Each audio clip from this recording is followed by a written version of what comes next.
নির্বাচন কমিশন নিজেই সিদ্ধান্ত নিল এরকম কিছু করার? নিজেই যদি সিদ্ধান্ত নিয়ে থাকে তাহলে হয় সে চাপে নিয়েছে, আর নয়তো মালপানি কামাইছে।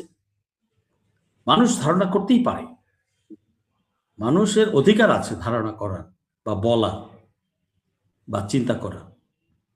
তো কেন এই যে একটা ব্যাড প্রেসিডেন্স সেট করলো, আগামী সংসদে যারা আসবে প্রার্থিতা করবে তারা এইটার রেফারেন্স টানবে, এরপরের যারা আসবে তারাও রেফারেন্স টানবে যে আগে তো দিয়েছিলেন এখন কেন দিবেন না।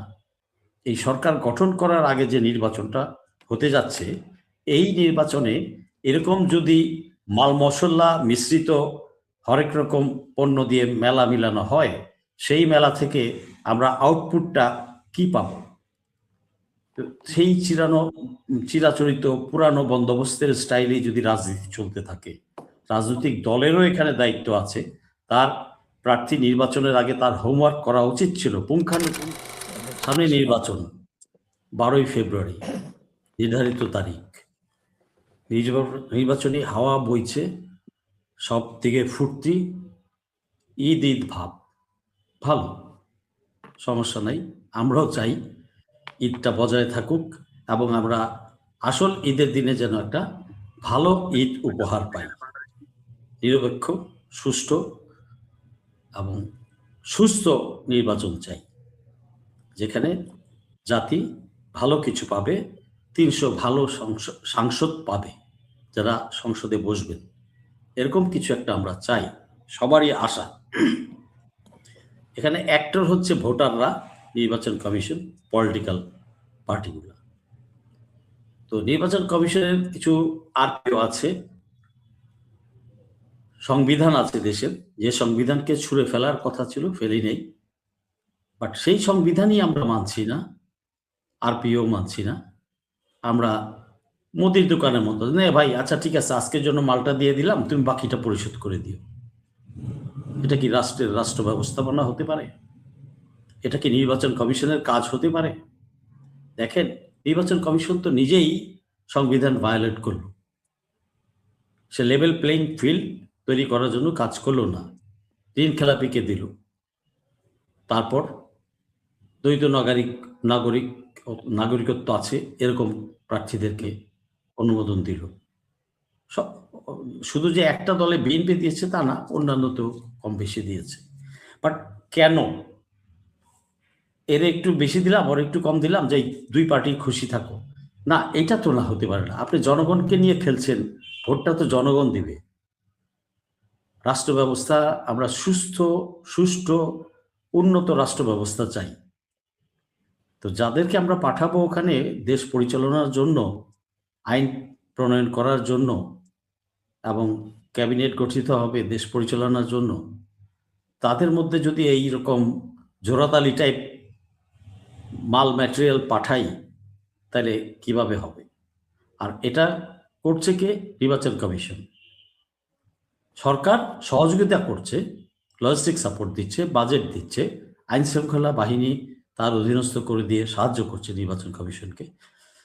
কিন্তু নির্বাচন কমিশনকে এটা কে করতে বললো? কে চাপ দিল? কারা পরামর্শ দিল? নাকি নির্বাচন কমিশন নিজেই সিদ্ধান্ত নিল এরকম কিছু করার? নিজেই যদি সিদ্ধান্ত নিয়ে থাকে তাহলে হয় সে চাপে নিয়েছে, আর নয়তো মালপানি কামাইছে। মানুষ ধারণা করতেই পারে, মানুষের অধিকার আছে ধারণা করার বা বলা বা চিন্তা করার। তো কেন এই যে একটা ব্যাড প্রেসিডেন্স সেট করলো, আগামী সংসদে যারা আসবে প্রার্থিতা করবে তারা এইটার রেফারেন্স টানবে, এরপরের যারা আসবে তারাও রেফারেন্স টানবে যে আগে তো দিয়েছিলেন এখন কেন দিবেন না। ঋণ ব্যবসা করলে ঋণ থাকবে, ঋণ নিয়েই ব্যবসা করে ব্যাংক থেকে। তো ঋণ খেলাপে কিনা, এখানে প্রশ্ন হচ্ছে ঋণ খেলাপে কিনা। ঋণ খেলাপি 13 জনকে দিয়েছে প্রায় 6,000 কোটি টাকা, 5,885 কোটি টাকা। টাকাটা কার? টাকাটা আমার, আপনার, আমরা এই যে 4 জন এখানে কথা বলছি আমাদের, জনগণের টাকা। টাকা তো ওই ব্যক্তিদের না বা কোনো দলের সম্পত্তি না। টাকাটা আমাদের। আমার টাকায় ঋণ খেলাপি সে। ইসি সাহেব, আপনাকে কে অধিকার দিল তাকে লিনিয়েন্টলি দেখার জন্য, রিল্যাক্সড ওয়েতে দেখার জন্য, যাচাই বাছাই করার জন্য কে দিল? আমি তো দেই নাই, আমি জানি আমি দেই নাই। বাকি 3 ভাই এখানে যারা আছেন তারা দিয়েছেন কিনা অধিকার আমি জানি না, জনগণ দেয় নাই। তাহলে দিলটা কে? আর কে ইনফ্লুয়েন্স করলো, কে চাপ দিল, এটা জাতির সামনে পরিষ্কার হওয়া দরকার। আর না হলে নির্বাচন কমিশনের ভবিষ্যতে কোন ধরনের মালা উপহার অপেক্ষা করছে এটা তো সময় বলে দেবে। এটা এই যে জুলাই উত্তর পরিবেশে আমরা জুলাই যোদ্ধারা রক্ত দিলাম, 2000 শহীদ হলো, ইউএন রিপোর্টে 1400, বাট বাস্তবে আরো বেশি, 30 থেকে 35,000 পঙ্গু হলো। এই পঙ্গুদের সারাটা জীবন বরবাদ হয়ে গেল, অঙ্গহানি হলো, চোখ গেল, নাক গেল। তো এরা এই যে এত বড় একটা ত্যাগ, এই ত্যাগের মাধ্যমে প্রাপ্ত স্বাধীনতা এবং সামনে যে সরকারটা গঠিত হবে সেটা ভারতীয় আধিপত্যবাদ বিরোধী দেশীয় চিন্তা চেতনা নিয়ে গঠিত হতে হবে। আমরা একটা ভালো দেশ চাই, ভালো সরকার চাই, যে সরকার দেশকে সামনের দিকে এগিয়ে নিয়ে যাবে। এই সরকার গঠন করার আগে যে নির্বাচনটা হতে যাচ্ছে, এই নির্বাচনে এরকম যদি মাল মশলা মিশ্রিত হরেক রকম পণ্য দিয়ে মেলা মিলানো হয়, সেই মেলা থেকে আমরা আউটপুটটা কি পাব? সেই চিরাচরিত পুরানো বন্দোবস্তের স্টাইলে যদি রাজনীতি চলতে থাকে, রাজনৈতিক দলেরও এখানে দায়িত্ব আছে। তার প্রার্থী নির্বাচনের আগে তার হোমওয়ার্ক করা উচিত ছিল পুঙ্খানুপুঙ্খভাবে, এবং তার অল্টারনেটিভ ক্যান্ডিডেটও রেডি রাখা উচিত ছিল। যদি তার ওই ক্যান্ডিডেট থেকে কোনো ফল্টের কারণে বাদ পড়ে যায়, তাহলে তার জন্য একটা প্রার্থী থাকে। তো এখানে রাজনৈতিক দলগুলোর প্ল্যানিং এর অভাব আছে, বাজ বিচারের অভাব আছে, জাস্টিস করার অভাব আছে। কারণ এরকমও দেখা গেছে যে যেই প্রার্থীগুলা গত 16টা বছর মাঠে ঘাটে ছিল, হামলা মামলা হুমকির শিকার হয়েছিল, তাদের অনেকেই পায় নাই। আর কোথা থেকে কে এসে যেন পেয়ে গেল। এটার পিছনে মানুষ তো বলে, আমি তো কোনো রাজনৈতিক দলের না, দল করিও না, মানুষ তো বলে যে বাণিজ্য নাকি চলে। তো বাণিজ্য চলতে পারে। আরে ভাই, বাণিজ্য করেন, যাই করেন, আপনি সঠিক লোকটাকে বসান। বাণিজ্য তো আরো জায়গা আছে করার, এখানে না করে আরো জায়গা আছে। কিন্তু যেখানে রাষ্ট্র পরিচালনার দায়িত্বে যারা আসবে, সেখানে যদি আমি কোনো ঘাটতি রাখি, তাহলে ক্ষতিটা কার? ক্ষতিটা রাষ্ট্রের, ক্ষতিটা ওই দলের। মানুষের আগের চেয়ে অনেক সজাগ।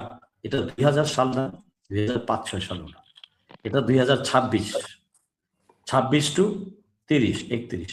আপনার চিন্তা চেতনায় আপনি অগ্রসর হতে পারেননি, যে কারণে আপনি এই বিতর্কের প্রশ্নের সম্মুখীন হয়েছেন দলগুলা। আর নির্বাচন কমিশন তো অ্যাজ ইউজুয়াল আগে যা ছিল তাই আছে। কারণ হচ্ছে এই নির্বাচন কমিশন কেন আমলা নির্ভর হবে? আমরা অবশ্য এটা আগে চিন্তা করিনি। সব অ্যাডমিন ক্যাডার থেকে এনে বসিয়ে দিয়েছেন রিটায়ার্ড আমলা মামলা, হয় মিলিটারি আমলা আছে, সিভিল আমলাও আছে। কেন বিভিন্ন প্রফেশনাল থেকে নেওয়া যেত না? সেটাই ভালো হতো। এই যে নির্বাচন কমিশন যেটা আছে, আর মাঠে যারা কাজ করবে সবই তো আমলা। তাহলে এখানে মিলমিলাপের একটা সুযোগ থাকেই। ইনহেরেন্ট প্রবলেম, এটা ইনহেরেন্ট লিমিটেশন। তো এই লিমিটেশন থেকে তো বের হয়ে আসার চিন্তা করা উচিত ছিল আমাদের। নির্বাচন কমিশন স্ট্রং করা উচিত ছিল, যেখানে নির্বাচন কমিশন নিজেরাই নিজের সংশোধন করবে এবং একজন একজনের সাথে ডিবেট করে তারা সঠিক লাইনে রাখবে পুরো কমিশনটাকে। সেখানে তো নাই কিছু, তাবেদারি। আর নির্বাচন কমিশনে যারা আছেন, তারা তো হাসিনারই রেখে যাওয়া মাল থেকে আসা। হয়তো আগে রিটায়ার করেছেন, বাট হাসিনার রেজিমের সময় তো ক্রিম খেয়েছেন, রিটায়ারমেন্ট বেনিফিট নিয়েছেন, ভালো অবস্থায় ছিলেন। আর সবই তো কোথা থেকে কে যে সিলেক্ট করছে আল্লাহ জানে। তো এখন এই যে দুইটা কনস্টিটিউশন ভায়োলেট করলো, আরপিও ভায়োলেট করলো, এবং লেভেল প্লেইং ফিল্ড করতে পারলো না, এটার খেসারতটা কে দিবে? জাতি দিতে হবে। কেন? জাতি কি অধিকার দিয়েছে নির্বাচন কমিশনকে? জাতি কি পলিটিক্যাল লিডারশিপকে বলেছে বিভিন্ন পার্টির যে আপনারা এই সব রকমের মাল মশলা দেন প্রার্থী, আমরা তো কেউ বলি নাই। তো এটার ফলাফলটা কি দাঁড়াবে? তো এটা কখনোই কাম্য ছিল না। জুলাই যুদ্ধের স্পিরিটের বিপরীত এটা। এটা কিভাবে কি হবে আমি বুঝতে পারছি না। অবশ্যই লাস্ট মোমেন্টে জনগণ তার সিদ্ধান্তটা নিবে এবং সঠিক কাজটি করবে, এবং এই ধরনের মানে এই ধরনের ব্যক্তিগুলাকে, ঋণ খেলাপিদের কেউ ভোট দিবে না। আমি তো প্রচার করবো আর 2 দিন পরে যে ঋণ খেলাপিদের, দ্বৈত নাগরিকদের কেউ ভোট দিবেন না। আমি কোনো দলের না, আমি ব্যক্তি, আমি রাষ্ট্রের, আমি 56,000 বর্গ মাইলের সৈনিক। এই কাজটা যারা করেছে এবং যারা এটা পেট্রোনাইজ করছে এবং যারা সুযোগ করে দিয়েছে, যারা ইনফ্লুয়েন্স করেছে, তাদের সবার নামই এক সময় একদিন প্রকাশ পাবে এবং তাদের জন্য ইউ নেভার নো, জুতার মালা হয়তো ওয়েট করছে। লেটস সি, সময় আসুক, দেখা যাবে। ধন্যবাদ। এখানে